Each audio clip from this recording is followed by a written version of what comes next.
ఇక అంతర్జాతీయ పరిణామాల సాకుతో వరంగల్ జిల్లా వ్యాప్తంగా గ్యాస్ సిలిండర్ల బ్లాక్ దందా బహిరంగంగా సాగుతోంది. ఒక్కో సిలిండర్కు 3,000 వరకు వసూలు చేస్తూ యూపీఐ లావాదేవీలు జరుపుతున్న అధికార యంత్రాంగం కళ్ళప్పగించుటమేంటి? ఈ దందాను అరికట్టేందుకు కలెక్టర్ లేదా పౌర సరఫరాల శాఖ అధికారులు ఏమైనా చర్యలు చేపట్టారా అనే దానిపై మరిన్ని అప్డేట్స్ మా ప్రతినిధి శ్రీనివాసులు లైవ్ ద్వారా అందిస్తారు. శ్రీనివాసులు చెప్పండి.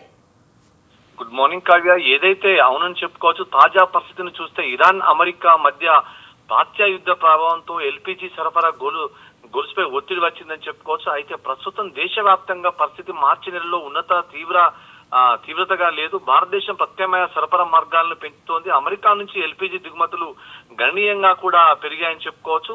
ఇదే నేపథ్యంలో తెలంగాణలో మార్చి ఏప్రిల్ డొమెస్టిక్ కంటే కమర్షియల్ ఎల్పీజీపై ఎక్కువ ఒత్తిడి కనిపించిందని చెప్పుకోవచ్చు. తెలంగాణ ప్రభుత్వం సరఫరాను పర్యవేక్షిస్తూ అవసరమైతే పిఎన్జీ ఇండక్షన్ స్టవ్లతో పాటు కిరోసిన్ ఇతర ప్రత్యామ్నాయ ఇంధనాలు ఉపయోగించాలని చెప్పేసి సూచించిన పరిస్థితి ఉంది. ఇదే విధంగా రాష్ట్ర ప్రభుత్వం పరిస్థితి క్రమంగా స్థిరపడిందని చెప్పుకోవచ్చు. అయితే కమర్షియల్ ఎల్పీజీతో ఒత్తిడిని ఉన్నట్లు అప్పట్లో ప్రభుత్వం అయితే అంగీకరించిన పరిస్థితి ఉంది. ఇదే విధంగా ఉమ్మడి వరంగల్ జిల్లా వ్యాప్తంగా అయితే వరంగల్, హనుమకొండ, జనగామ, మహబూబాద్, జయశంకర్, భూపాలపల్లి జిల్లా, ములుగు, వరంగల్ ప్రాంతాల్లో ఎల్పీజీ డెలివరీ ఆలస్యం అవుతుందని చెప్పుకోవచ్చు. లేదా బుకింగ్ కూడా వెయిటింగ్ పెట్టడంతో యుద్ధం సమయంలో ఎదురయ్యే ప్రధాన సమస్యలైతే ప్రజలైతే తీవ్ర ఇబ్బందులు ఎదుర్కొన్న పరిస్థితి ఉంది. ఈ విధంగా ప్రాధాన్యతంగా సరఫరా చేయడం గృహ వినియోగదారు సిలిండర్ జరుగుతుంది. హోటళ్ల, రెస్టారెంట్లకు, ఫంక్షన్ హాల్లకైతే కమర్షియల్ సిలిండర్ పై తీవ్ర ఒత్తిడి ఉందని చెప్పుకోవచ్చు. అదేవిధంగా కొంత మార్కెట్ లో బ్లాక్ దందా 3 పువ్వులుగా 6 కాయలుగా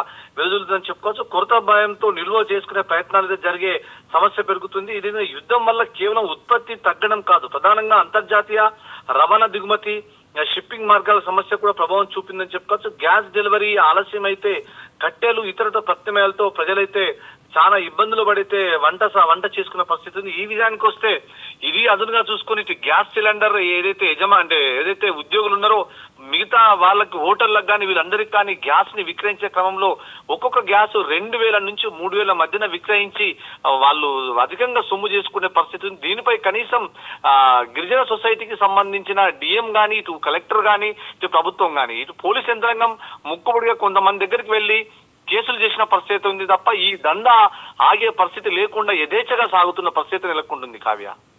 right, thank you Srinivas, thank you for the updates.